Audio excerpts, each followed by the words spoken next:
YS Jagan వ్యాఖ్యలకు మంత్రి Payyavula counter. అస్తిత్వం కాపాడుకోవడానికి జగన్ మాట్లాడుతున్నారు. అభివృద్ధిని అడ్డుకోవడానికి ప్రయత్నిస్తున్నారు. వైసీపీ హయాంలోనే ల్యాండ్ మైన్స్ శాండ్ వైన్ స్కామ్లు రివర్స్ టెండరింగ్లతో పోలవరం ఖర్చు మూడింతలైంది.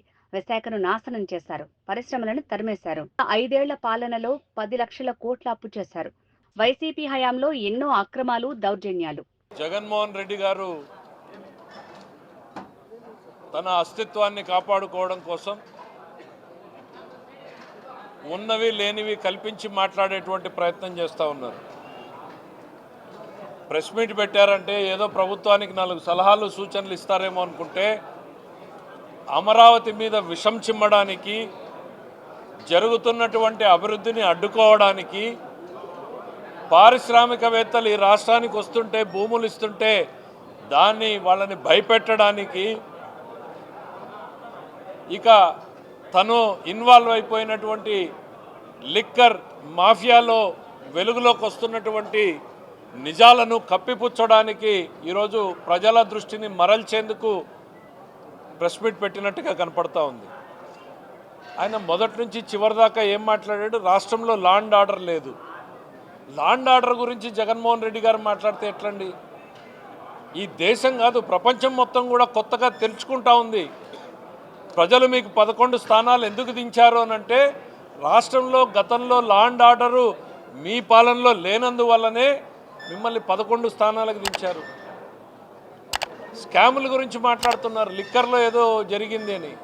ఇవాళ ఉన్నటువంటి లిక్కర్ పాలసీ ఎప్పుడు పెట్టింది? ఎప్పుడో 40-50 సంవత్సరాల క్రితం. ఇంకా ముందుకు పోతే ఇంకా ఒక 60-70 సంవత్సరాల నుంచి వస్తున్నటువంటి పాలసీ.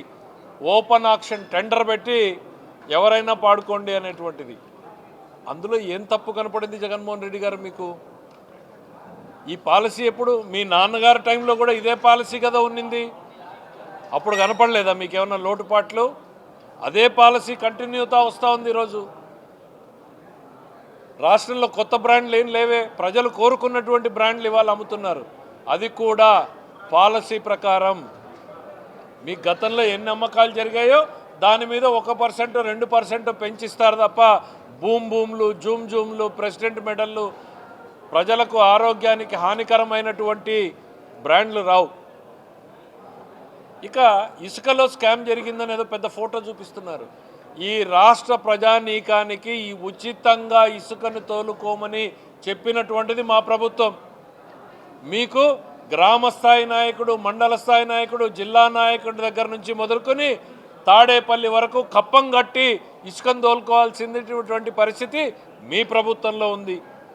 స్కాము ఎవరి పాలనలో జరిగింది జగన్మోహన్ రెడ్డి గారు?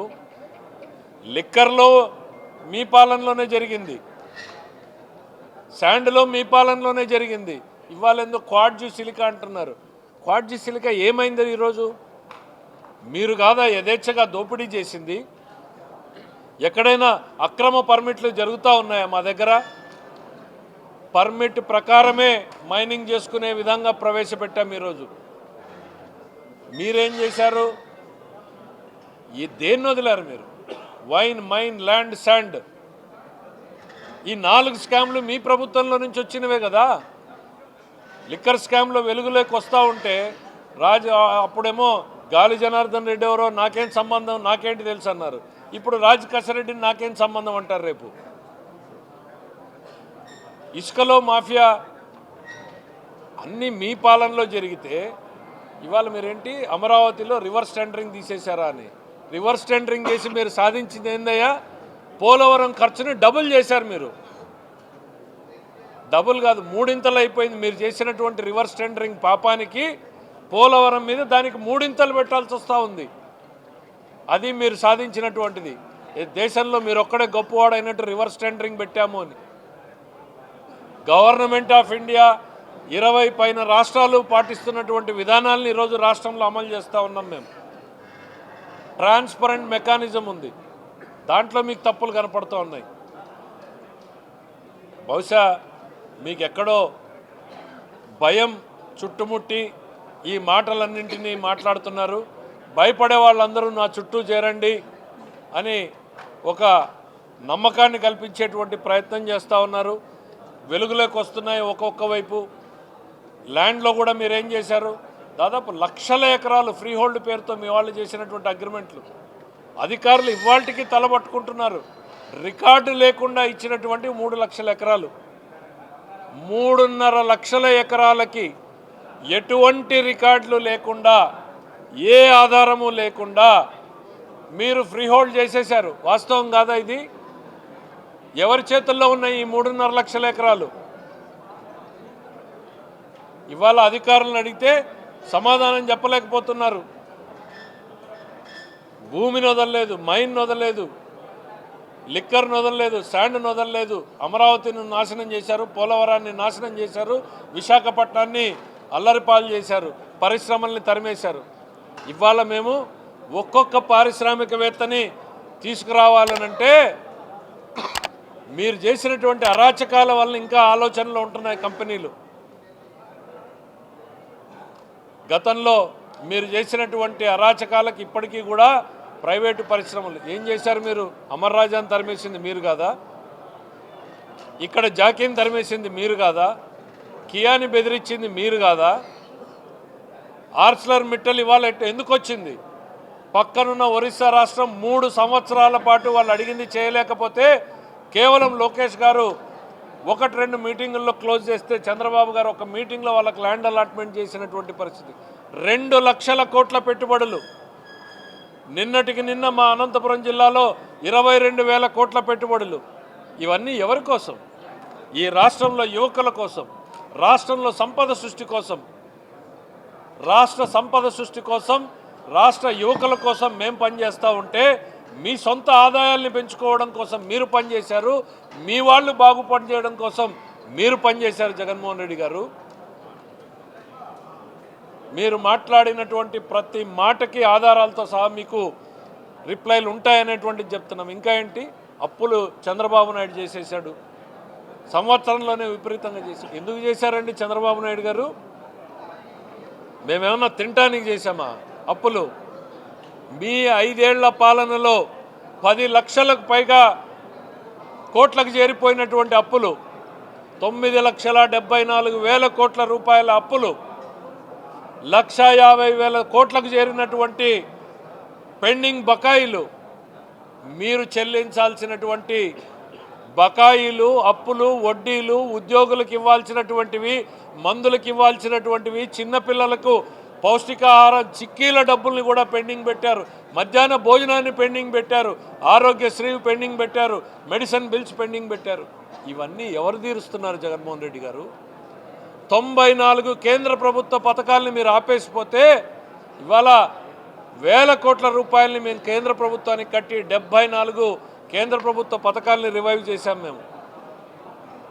మేము ఇవాళ అప్పులు చేస్తున్నామంటే మీరు చేసినటువంటి అప్పులు తీర్చడానికి, దాని మీద వడ్డీలు కట్టడానికే మేము అప్పులు చేయాల్సినటువంటి పరిస్థితులకి రాష్ట్రాన్ని నెట్టేశారు.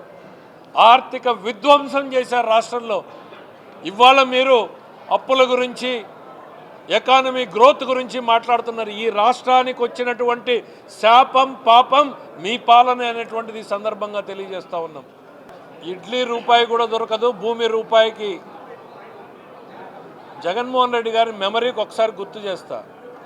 రాజశేఖర రెడ్డి గారు బ్రాండిక్స్ అని అదే విశాఖపట్నంలో నాకు తెలిసి 12,000 ఎకరాలు ఇచ్చాడు అనుకుంటా, లేక 2,000 ఎకరాలు. మరి అప్పుడు రూపాయికి ఇడ్లీ దొరుకుతుందా జగన్మోహన్ రెడ్డి గారు? బ్రాండిక్స్ కంపెనీకి 1,000 ఎకరాలు మీ నాన్నగారు ఇచ్చినప్పుడు అది ఒక పాలసీ. ఇవాళ బ్రాండిక్స్ 25,000 మందికి ఎంప్లాయ్మెంట్ ఇస్తోంది. చంద్రబాబు నాయుడు గారు చేసినటువంటి కంపెనీలు ఈరోజు కియా 1,000 మందికి ఉద్యోగాలు ఇస్తూ ఉంది, టీసీఎస్ ఉద్యోగాలు ఇస్తూ ఉంది. దానికోసం పరిశ్రమల్ని ప్రోత్సహించడానికి నామినల్గా పెడతా ఉంటే మేమేమి జోబులోకి తీసుకుపోలేదే, మీలాగా 3 లక్షల ఎకరాల్ని కొట్టేయలేదే. ఓ దేశంలోనే ప్రఖ్యాతి పొందినటువంటి సంస్థకి ఇక్కడ పెట్టుబడులు పెట్టడానికి ప్రోత్సాహాలు ఇస్తున్నాం. మీరేం చేశారు?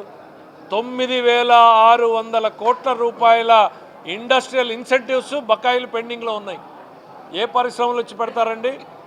మీకు ఇస్తాం డబ్బులు, సబ్సిడీలు ఇస్తాం రండి అని పిలిచి ప్రభుత్వాలు పెడితే వాళ్ళకి 9,600 కోట్ల బకాయిలు ఉన్నాయి. ఏ పరిశ్రమలు వస్తాయి? పరిశ్రమలు రావాలంటే కాంపిటేటివ్ వరల్డ్ ఇది. ఒకవైపు మహారాష్ట్ర, మరోవైపు బెంగళూరు, ఇంకోవైపు తెలంగాణ, వీళ్ళతో పోటీపడి ఏమీ లేని దగ్గర మీలాంటి దుర్మార్గపు పాలన లెగసీని పెట్టుకుని నమ్మకాన్ని కల్పించాలి అని అంటే పారిశ్రామికవేత్తలకు ప్రోత్సాహాలను ఇవ్వాల్సినటువంటి అవసరం ఉంది. కంపెనీల్ని తీసుకురావడానికి మేము అన్ని రకాలుగా శ్రమ పడతా ఉంటే మీరు అప్పుడప్పుడు ఇట్లా తెర మీదకి వస్తే ఆ కంపెనీలు భయపడతాయి. జగన్మోహన్ రెడ్డి గారు, ఈ రాష్ట్ర ప్రజలకు కూడా మళ్ళీ మీరు చేసినటువంటివన్నీ గుర్తుకొస్తాయి. 2 రోజులు తెర ముందుకు రావద్దండి. అప్పుడైనా ప్రజలు ఏమన్నా మీ గురించి మర్చిపోతారేమో. మీరు తెర ముందుకు వస్తే మీ అక్రమ పాలనలు గుర్తుకొస్తాయి, మీ అవినీతి గుర్తుకొస్తుంది, మీ ఇసుక దోపిడీ గుర్తుకొస్తుంది, మీ లిక్కర్ దోపిడీ గుర్తుకొస్తుంది, మీ భూ కబ్జాలు గుర్తుకొస్తాయి, మీ అనుచరులు చేసినటువంటి దాడులు గుర్తుకొస్తాయి, మీ లా అండ్ ఆర్డర్లో మీరు చేసినటువంటి అక్రమ అరెస్టులు గుర్తుకొస్తాయి. శాశ్వతంగా మీరు ఈ రాష్ట్ర రాజకీయాల్లో నుంచి డ్రాప్ అవుట్ అయిపోయేటువంటి పరిస్థితి వచ్చింది.